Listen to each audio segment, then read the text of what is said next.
पूजा के निक बात कह दिए ओकरा तू की निक बात कहबी निक बात कहले हम मंच पर में ठाढ़े छी तो तू क्या कहबी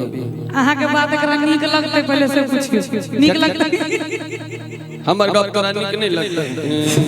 छोटरी हे लाल भौजी लजाई छिए हे लाल भौजी लजाई छिए हे लाल भैया छिड़ियाई छिए हे लाल भौजी लजाई छिए हे लाल भौजी लजाई छिए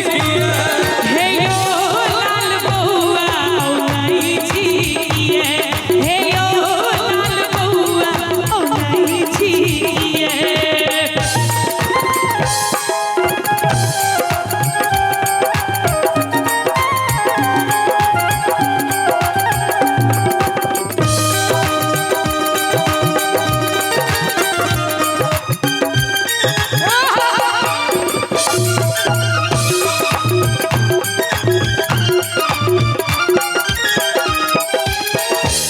लाल भैया लोग पेटी में रुपया लोग पेटी में रुपया सरियाओ ने लाल भैया लोग पेटी में रुपया लोग पेटी में रुपया सरियाओ ने औनाई छिए हे लाल बउआ औनाई छिए हे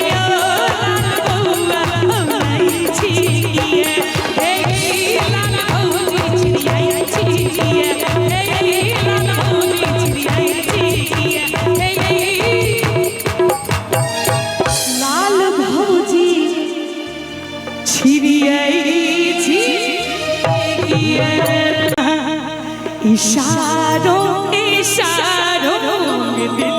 लेने वाले बताए हुनर तूने सीखा कहाँ से निगाहों निगाहों में जादू चलाना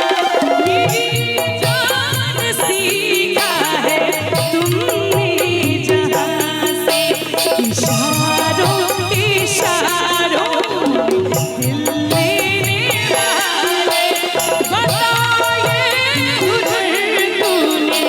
सीखा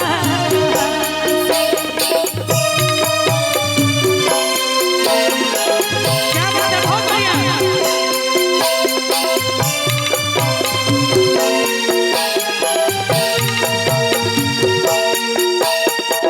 मोहब्बत जो करते हैं वो मोहब्बत जताते नहीं धड़कने अपने दिल की कभी किसी को बताते नहीं किसी को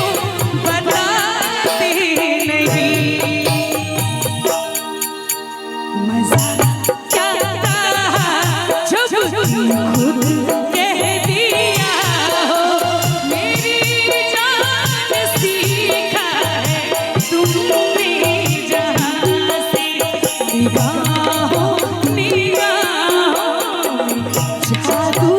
चलाना मेरी